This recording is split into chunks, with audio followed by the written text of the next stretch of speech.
I don't know that I taught them some of these. Some of them they found on their own, which encourages me because these are Generation Z kids. They're supposed to be the antisocial, anti kind of anti people nihilists. And while my kids exhibit some of those traits, they also exhibit some traits that are entirely different. I think I have all my kids in one way or another have a plan and they're executing it their own way. And that's the hardest part about being an adult and being a parent that I'm learning, is stepping aside and letting them decide their own way and letting them make their own mistakes. Yeah. You know, but back to the gun thing. You know, my son has a girlfriend now, my middle son. And he was asking me if we could take her shooting because she had never really shot anything before. And I asked him when he wanted to do it. And the little shit hadn't got back to me. Now, why is that okay? As it goes back to being a good advocate for the Second Amendment and building gun culture. Bringing a new shooter in, showing them the right way to do it, and not scaring the death out of them, the first time they go shooting. Let them see an AR-15 firsthand, shoot one, and then make a determination if it's, the scary black rifle that the media makes it out to be. When in reality, it's just a tool.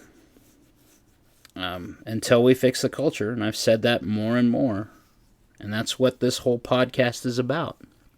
Is trying to get enough people talking about the 2A, talking about guns, and making it so mainstream, like Palmetto State Armory is trying to do by making their guns so cheap so people buy them, and at their lifetime warranties, is to spread the word.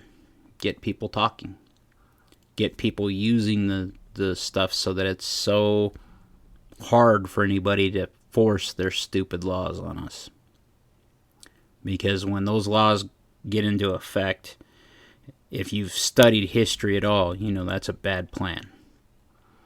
Anytime any country's ever been invaded, Taiwan right now, for example, how their force of people are training to fight off a possible Chinese invasion with airsoft guns and paintball guns.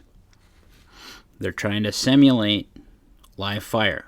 And they can do a decent approximation in close quarter combat with that stuff. I've used them as training aids. That's why I say that. But there comes a point in time you're going to have to be able to arm all their citizenry.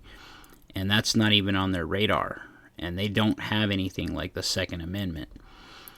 Look at what happened in Ukraine. First thing when someone comes being an aggressor, they started handing out guns like candy to their populace. Well, the United States, we wouldn't have to do that. And that's also why we don't end up with like Australia-like lockdown camps.